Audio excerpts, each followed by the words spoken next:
भारत अपने परमाणु दायित्व कानूनों में बदलाव करने की दिशा में काम कर रहा है ताकि विदेशी निवेश, विशेष रूप से अमेरिकी कंपनियों से जुड़ा सहयोग बढ़ाया जा सके। इस कदम का उद्देश्य परमाणु ऊर्जा क्षेत्र में उपकरण आपूर्तिकर्ताओं की चिंताओं को दूर करना और उन्हें आकर्षित करना है।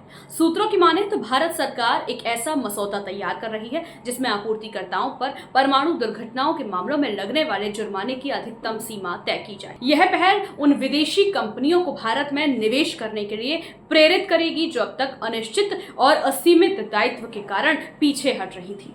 प्रधानमंत्री नरेंद्र मोदी के नेतृत्व में केंद्र सरकार का उद्देश्य 2047 तक परमाणु ऊर्जा उत्पादन क्षमता को 12 गुना बढ़ाकर 100 गीगावाट तक ले जाना है।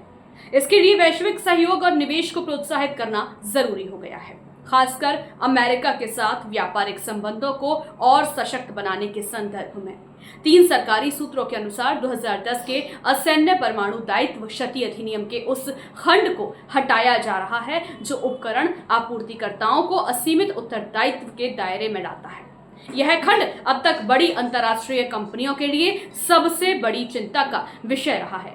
सरकार द्वारा प्रस्तावित इस बदलाव से कंपनियों के जोखिम को सीमित किया जाएगा और उनका विश्वास बढ़ेगा। डेलाइट साउथ एशिया के मुख्य विकास अधिकारी देवाशीष मिश्रा का कहना है कि भारत को स्वच्छ ऊर्जा के रूप में परमाणु ऊर्जा की सख्त आवश्यकता है। दायित्व की सीमा तय करना आपूर्तिकर्ताओं की प्रमुख चिंता को दूर करेगा और देश के ऊर्जा क्षेत्र को मजबूत करेगा। भारत को उम्मीद है कि जनरल इलेक्ट्रिक और वेस्टिंगहाउस जैसी अमेरिकी कंपनियों की झिझक अब खत्म होगी, जो अब तक दुर्घटनाओं में असीमित वित्तीय जिम्मेदारी से डरती रही हैं।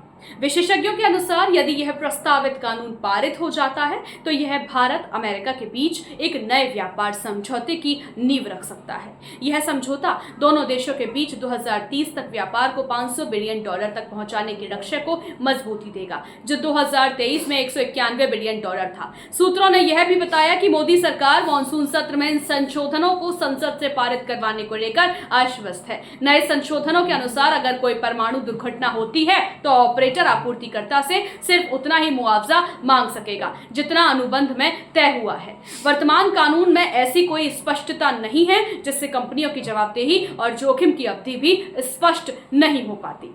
कुल मिलाकर यह कदम भारत की परमाणु नीति को व्यवहारिक और वैश्विक निवेश के लिए अधिक अनुकूल बनाने की दिशा में एक अहम प्रयास है, जिससे स्वच्छ ऊर्जा के क्षेत्र में बड़ी प्रगति की उम्मीद की जा रही है।